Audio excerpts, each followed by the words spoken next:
Yes. Quick answer. My favorite instrument is the duduk. It's a Middle Eastern origin. It's a double-reeded woodwind instrument. The Armenians took credit for having invented it, but it's played all over. It's very popular nowadays. You see it in Gladiator and 300 and The Passion and everything. But it's got a very mournful, very haunting, very deep, rich, ancient kind of sound. And we use the duduk right from the very first pilot. The first time you hear it is when Cruncha and Knuckle find the map. Yeah. And then it's used throughout the pilot whenever you reference the golden weapons, or so anything having to do with magic, anything ancient, anything having to do with legend or the history of Ninjago. We basically bust out the duduk pretty much on command. And we had an amazing studio player play the duduk. Kramer got a whole duduk set himself, and so he plays it. So throughout the season you're going to hear that sound, quite often. When they're, the second season, when they're approaching the Temple of Light and they're about to go through this big transformation, we bust out the duduk again. Yeah. My favorite instrument, I'd have to say, is the cello, which I'm taking lessons right now, and it's hard. So for all of you guys who play cello out there, I feel your pain. I love it. But I'd say my favorite instrument on the show is probably it's an Asian flute called a tsao. I believe that's how it's pronounced. It's Xiao, and I'm probably butchering. Xiao. We're butchering it. Forgive us, Mandarin speakers.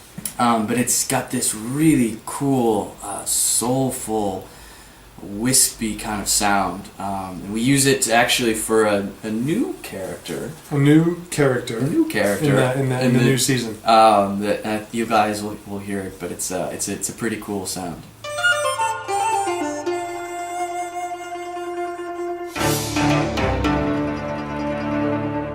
Good question. So at the beginning of the process of scoring an episode, Jay and I sit down and watch the entire episode, and that's called a spotting session. And we figure out where music goes and what it's doing when it's playing. And when we watch a scene or read a script, oftentimes a scene will pop out at us like, oh, I've got ideas for that. Oh, I really want to do that one. And so we, sometimes we say, dibs, I got that one. Mm-hmm. Or sometimes a year in advance. like Kramer, just a few months ago, I read a script for season 3. I think it's like 4 or 5 episodes in. Yeah. You'll know which scene I'm talking about, but it's and Kramer gets an email at 3 a.m. It's like, dibs on that scene. He's like, But it kind of takes care of itself, because if one of us has such a strong emotional connection to a scene, then we just trust that person gets it. Right. And then, and like we were saying earlier, sometimes when it's a really crucial, pivotal scene, we'll actually work on it together. But yeah, it really works out pretty organically in the end, that somebody takes this one, somebody takes that one.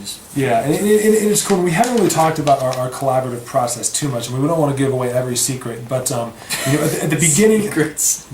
There are no secrets between but at the beginning of every season, we get together here in the studio and we just jam out on these different instruments. Okay, I was thinking this thing for Misako. I was thinking this thing for Lloyd Garmadon. I was thinking this thing for the Overlord. Mm-hmm. And so it's like you get to be a psychologist. It's like, who are these people? Like, what drives them? What makes them get out of bed in the morning? What instrument are you going to assign to them? What how can you best express who they are at heart, through sound, and we'll both kind of come up with our own ideas and stuff, and we butt heads a little while, but once in a while, but we're pretty good at sort of yielding to the better idea, whether it's our own or whether it's the other person's. Yeah, our most important focus in the collaborative process is just to always do what's best for the show, and we stick to that mantra, if you will, and because of that,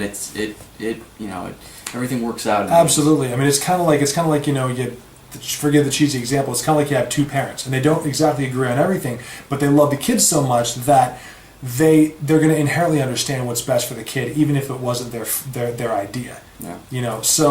But a lot of times what happens on a theme and stuff is like, one of us will write the melody, and then the other person, and the other person might be toying with it and stuff, but lightning struck the other person. It's like, okay, you've got that melody, and then they're like, okay, well, this is as far as I take it. Where do we go from here? Right. For instance, the Green Ninja, Kramer comes up with something on a flute, and I'm like, okay, that's great. Needs a little something and stuff, and so he plays the Green Ninja thing on the flute, and I go over to the piano at the same time, and I'm like, what would you say if we made this kind of like a Western? Mm-hmm. So I laid in some chords that kind of you're familiar with, the good, the bad, and the ugly, and all of a sudden you have this Asian Western like showdown. It's a one-on-one between the Green Ninja and the Dark Lord, and like he is the chosen one.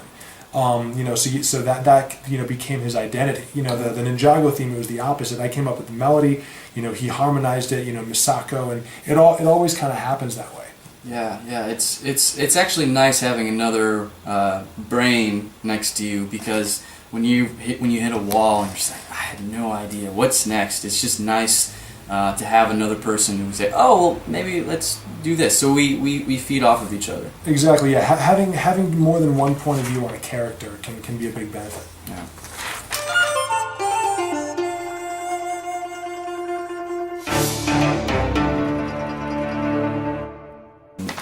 Oh no!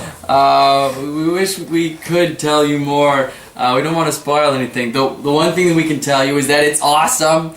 It's really, really well done. Something about the third season. I mean, the Hagmans have continued. They've outdone themselves again. You're like, what could possibly happen after the final battle? What story could you tell after that? It's a pretty darn good one. Yeah. We will say that it's going to be different. It's going to be good different. So, Yes. It's not going to be like a band comes out with a new sound and they lose all their OG fans. No. All of you original gangsters of Ninjago are going to love it. We guarantee it. Because Ninjago, yes, it has certain things on the surface and stuff, but like Ninjago has a heart. Yeah. And the heart is exactly the same as it was before. And say the same thing as like the heart of the music. Like everything that you guys love about the music, the melodies, the multicultural, multi-genre, multi-generational aspect of it, just the integrity behind it, that we don't cut corners and we make it really thick and meaty, for everyone to enjoy for a very long time. We're not leaving any of that behind, but it's definitely putting on a different hat. Different but the same. Mm-hmm. Yeah.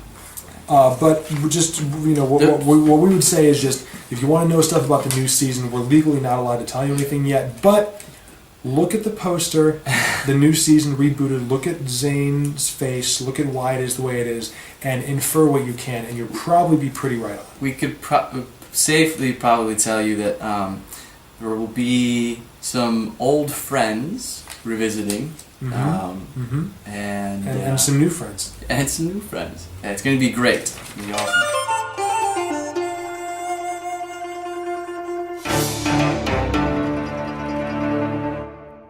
Yes, we did. I've actually whistled that, so I am the whistling voice of Cole. No, whenever there's a moment where we can stick the Ninjago theme into the fabric of the story, we try to do that. It's almost kind of meta. It's like self-referential.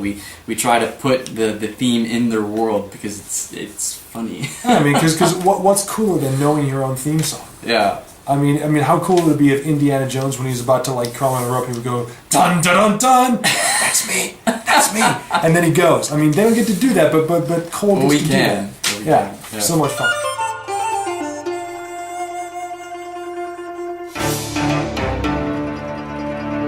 I do have a violin with me, but I'm not great at violin. I actually didn't play violin for that track. We worked with a brilliant violinist for that. If I were to play it, it would probably make your ears bleed. So I'm not going to do that. Yeah, and it's what's really cool that's going on right now, and again, like just we can't thank you guys enough for your support and your involvement in the show, and just how much of your attention and emotions and stuff you invest in it, and we just understand that we keep that in mind every time we make an episode. We're making this stuff for you guys because we know that you're going to scrutinize it, and so you guys have this nice way of keeping us accountable. So even if we're like, oh, I don't feel it, but like oh man, like we have to, because otherwise people are going to bust us for it. So it's cool because now there's this musical feedback loop between you and us. You know, I mentioned Willow Byrne, but there are more people that are starting to come out of the woodwork and upload videos of them playing this music. Yeah. And you know that people are always making stop motion videos with their own stories, and you know they're using our music for that. We have to go off the record of whether that's legal or not and stuff, but just off the record, we really enjoy seeing it. Yeah. And so we've received a lot of requests to kind of put a lot of the main themes in sheet music form. So those of you that are studying violin or piano or flute or percussion, or even singing, there's going to be singing in the new season. Did we mention that? We did mention that. Yes. Okay. Yeah. So so we're gonna put it out there. We're kind of toying around with some different formatting ideas. One thing that we were kind of kicking around was maybe we put together like a piece of music that's just for season 1, and it has all the major themes of season 1, and you can kind of play through like the storyline of season 1 in a piece of music. So we're playing around with that idea. It's going to come out in some form or another. We're just trying to figure out the best way to do that. Yeah, and you know we're aware that everybody, you know, there's certain language barriers. There's certain, you know, there's varying ages and stuff, and people have different learning styles. And so maybe those people who aren't really into the reading notation sort of thing, you know, we could make some tutorial videos of us playing things on the piano and like explaining how we came up with this theme and how you can easily, you know, play it yourself. Totally. So it's coming.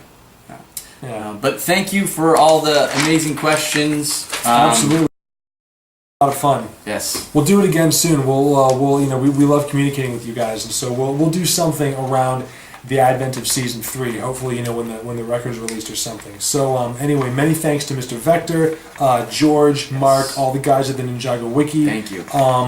Brick Queen, Christine. You know you've been amazing. Thank you all for all the support, and so. You know, you will know from all of your various, you know, subscriptions and fan sites and everything about this soundtrack. You know, we're going to be doing a publicity campaign and stuff. It's really exciting because, you know, you guys are our OGs, and you know, because of this record release, and you know, there might be some live performances coming up. You know, so more people in our community, the community of film and television music, are going to hear this Ninjago music, possibly for the first time. And you know, we'll hope they like it. Yes. So thanks for watching, and stay tuned for season 3. It's gonna be sick. Bye, guys.